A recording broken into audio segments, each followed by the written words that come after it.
रविवार देर रात को जब सारे अफगानी लोग सो रहे थे, तभी अफगानिस्तान के पूर्वी हिस्से में मौजूद एक पर्वतीय क्षेत्र में करीब 6 मैग्नीट्यूड का भूकंप आता है, जो चंद सेकंड्स में हजारों अफगानी लोगों की जिंदगी निगल लेता है। यह भूकंप अफगानिस्तान के जलालाबाद शहर में आया, जो कि एक पहाड़ी शहर माना जाता है। इस भूकंप में मरने वालों की संख्या अब 1411 हो गई है, जबकि घायलों का आंकड़ा 3250 से ज्यादा है और अभी भी रेस्क्यू अभियान जारी है, यानी यह आंकड़ा और भी बढ़ सकता है।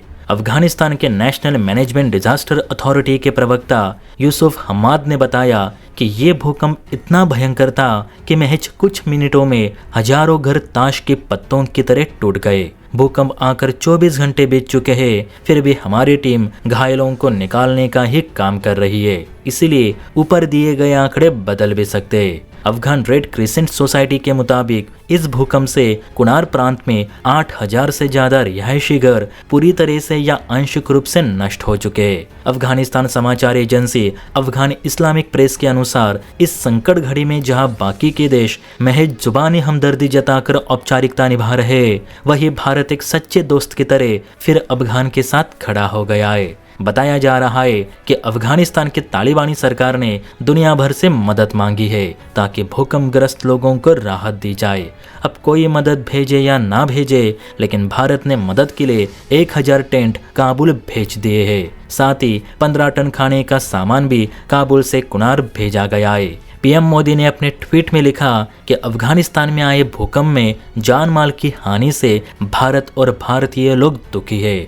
इस कठिन घड़ी में हमारी संवेदनाएं और प्रार्थनाएं भूकंपग्रस्त परिवारों के साथ है। हम घायलों के शीघ्र स्वस्थ होने की कामना करते हैं। साथ ही भारत प्रभावी लोगों को हर संभव मानवीय सहायता और राहत सामग्री प्रदान करने के लिए तैयार है। वहीं विदेश मंत्री एस जयशंकर साहब ने भी अफगानिस्तान के लोगों के साथ एकजुटता व्यक्त करते हुए इस कठिन समय में भारत की मदद का आश्वासन दिया। जयशंकर साहब ने कहा कि भारत ने काबुल में 1000 पारिवारिक टेंट पहुंचाए हैं। इसके साथ ही भारतीय मिशन की ओर से काबुल से कुनार तक 15 टन सामग्री भी पहुंचाई जा रही है, जिसमें दवा और खाद्य सामग्री है।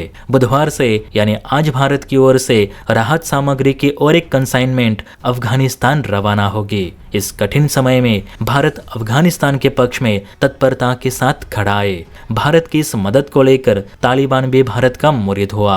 दरअसल अफगानिस्तान के तालिबानी विदेश मंत्रालय ने भी मौलवी अमीर खान मुक्ताकी, जो कि अफगान पार्लियामेंट के मेंबर है, उनके और जयशंकर साहब के बीच टेलीफोनिक वार्ता की पुष्टि की। बयान के अनुसार मुक्ताकी ने अफगानी लोगों को सहायता प्रदान करने के लिए विदेश मंत्री जयशंकर साहब का धन्यवाद किया। साथ ही उन्होंने ये भी कहा कि जब भी अफगानिस्तान ऐसे संकट में फंस जाता है, तो उस समय भारत ने जिस हिसाब से हमारी मदद की, उसे अफगानी लोग कभी नहीं भूलेंगे। यूएन की ओर से भी एक रेस्क्यू टीम अफगानिस्तान पहुंच चुकी है ताकि पीड़ितों की मदद कर सके। हालांकि अभी तक अमेरिका, यूरोप, नाटो इवन बहुत से मुस्लिम देशों की ओर से अफगानिस्तान को राहत सहायता नहीं मिली, जिसके अफगानी लोग राह देख रहे। एशिया में चीन और भारत से ही मानवीय सहायता फिलहाल अफगानिस्तान को मिल रही है। वैसे भी जब भी कोई देश ऐसी परिस्थिति में फंस जाता है, तो भारत अपने आप को रोक नहीं पाता।